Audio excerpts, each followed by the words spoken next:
Salut à tous, Jean-Pierre de teamtennis.fr.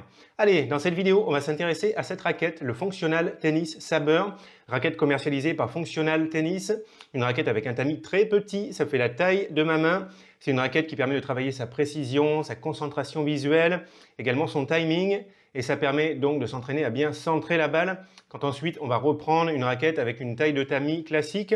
Pour ceux qui connaissent, c'est une version modernisée du tennis pointer, alias la cuillère en bois, l'équivalent en bois et sans corde. Bon, j'ai testé ces deux raquettes, ces deux outils d'entraînement pour le tennis, et dans cette vidéo, je vais vous dire un petit peu ce que j'en pense et je vais vous dire quel intérêt ça peut avoir pour progresser au tennis. Allez, c'est parti!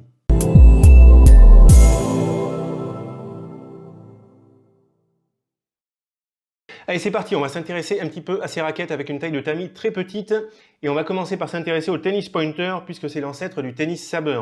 Tennis pointer, raquette entièrement en bois avec une zone de frappe très réduite sans corde qui oblige vraiment à être très précis pour bien frapper dans la balle.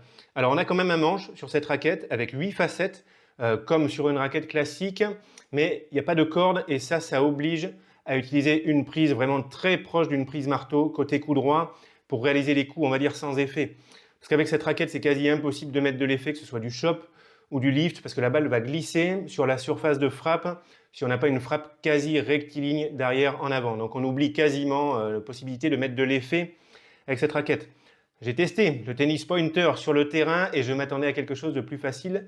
Vraiment, c'est très exigeant, il faut être très précis et j'ai quand même eu pas mal de difficultés à enchaîner les frappes comme ça sans faire de faute. C'est vraiment très exigeant. Mais du coup, ça présente des intérêts pour s'entraîner au tennis qui sont les suivants. Tennis pointer, forcément, ça oblige à être très précis.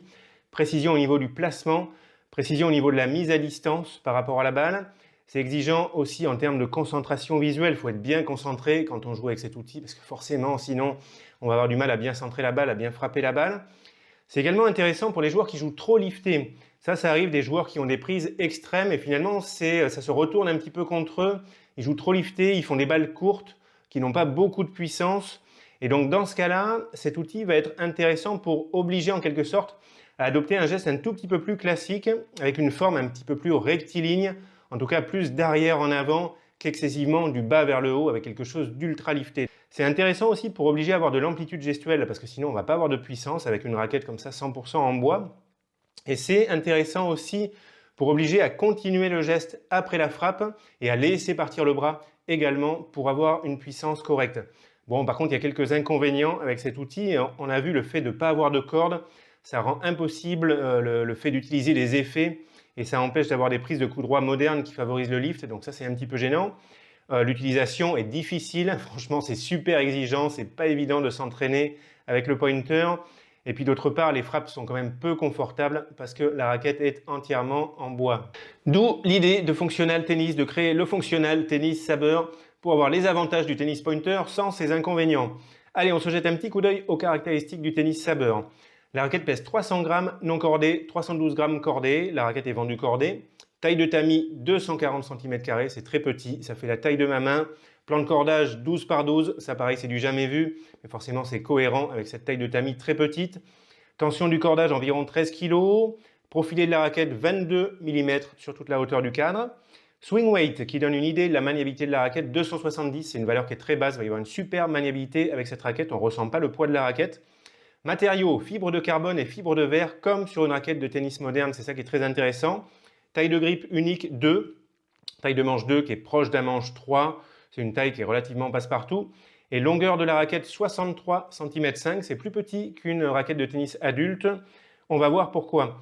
Et de plus, cette raquette, elle dispose d'un cœur, comme les raquettes de tennis modernes, à la différence du tennis pointer. Allez, si on s'amuse à superposer le tennis saber, le tennis pointer et une raquette adulte avec un tamis de 645 cm², on voit que la zone de frappe du tennis saber est située au centre, un petit peu en haut, sur le tamis en 645 cm², ce qui correspond à l'endroit où on frappe la balle le plus souvent.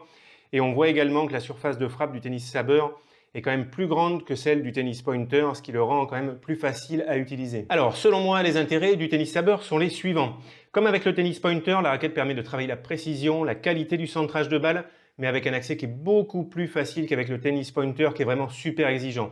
Là, j'ai vraiment pas eu de difficulté à prendre la raquette en main Avec le tennis pointer, c'était une autre histoire. Il y a plein de fois où j'ai tapé à côté de la balle. Vraiment, c'était très difficile.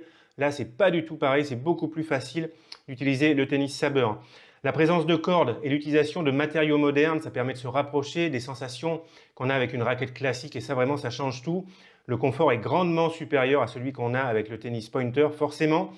Là, c'est possible d'utiliser la même prise de raquette que celle qu'on a habituellement. Ça, c'est super important aussi.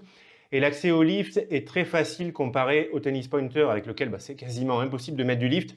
Là, si on est précis, et c'est ça l'intérêt aussi, on parvient facilement à gratter la balle et à faire bouger les cordes et finalement à mettre du lift. Donc ça, vraiment, c'est une grosse différence aussi par rapport au pointer. Selon moi, le saber, il ne présente pas vraiment d'inconvénients comme ça pouvait être le cas avec le pointer. Il remplit bien son rôle d'outil d'entraînement à la précision pour bien centrer la balle quand on reprend une raquette classique.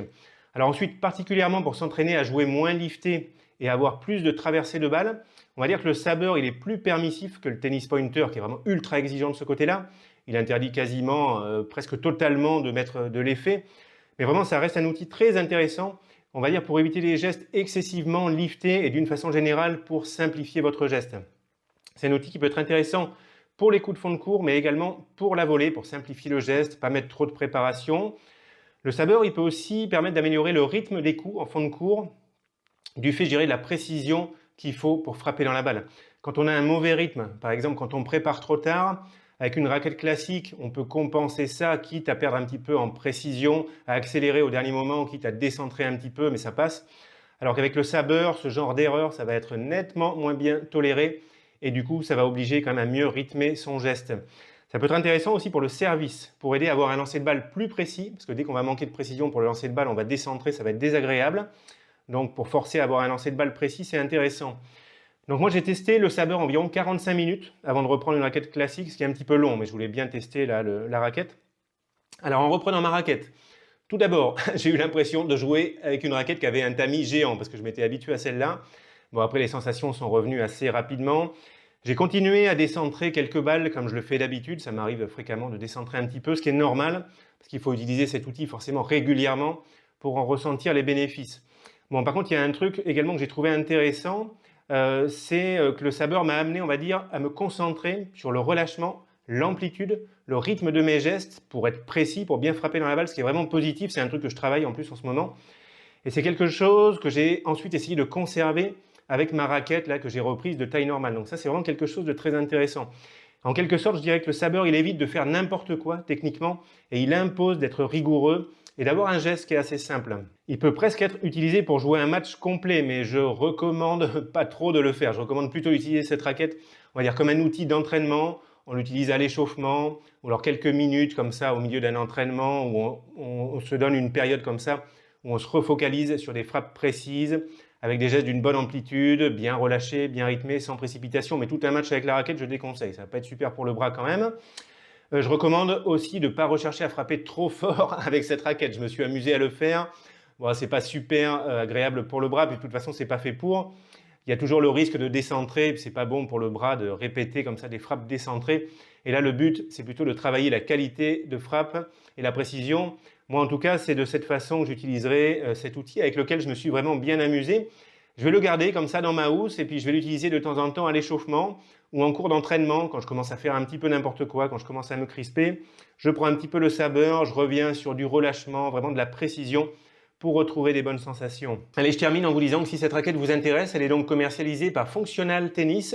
Et je vous laisse un lien affilié dans la description sous la vidéo et également dans les fiches en cliquant sur le i par ici. En utilisant ce lien pour faire l'achat d'un Functional Tennis Saber, ça ne vous coûte rien de plus.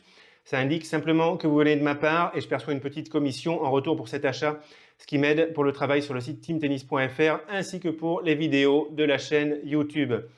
Allez les amis, je m'arrête là pour cette vidéo. Si vous avez des questions, n'hésitez pas à m'envoyer un commentaire. Moi, je vous dis très bon tennis à tous et puis on se retrouve bientôt dans une autre vidéo. Allez, salut à tous!